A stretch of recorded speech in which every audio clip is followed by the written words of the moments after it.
আজ ইসলামকে কিভাবে বদনাম করা হচ্ছে জানেন? বিয়ের নামে বরের গাড়ির পিছনে 20-30টা বাইক নিয়ে হরেন বাজানো, বোম ফাটানো, রেল লাইনের মোড়ে রাস্তা বন্ধ করে বোম ফাটানো, আর তারা ভাবে এটা নাকি বাহাদুরি। এই অজ্ঞতায় আজ ইসলামকে মানুষের চোখে ছোট করছে। ইসলাম কখনো রাস্তা বন্ধ করা, মানুষকে ভোগান্তিতে ফেলা বা আতঙ্ক ছড়া শেখায় না। আজকের কি শুধু মসজিদ কি নামাজ পড়ার জায়গা?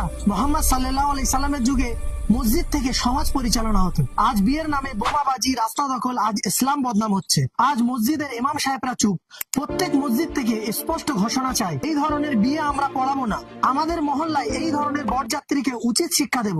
দুঃখের বিষয়, মসজিদের ইমাম সাহেবরা চাকরির ভয়ে মসজিদের সেক্রেটারির বিরুদ্ধে কথা বলতে ভয় পায়। সমাজে অন্যায়ের বিরুদ্ধে কি কথা বলবে তা আমি জানি না। আপনাদের বিয়ে আপনাদের বাড়ির ভিতরে যা খুশি করুন, কিন্তু পাবলিক রোডে নোংরামু করবেন না। নন মুসলিমরা দেখে ভাবে ইসলাম মানে বুঝি রাস্তা বন্ধ, বোমাবাজি আর দাদাগিরি।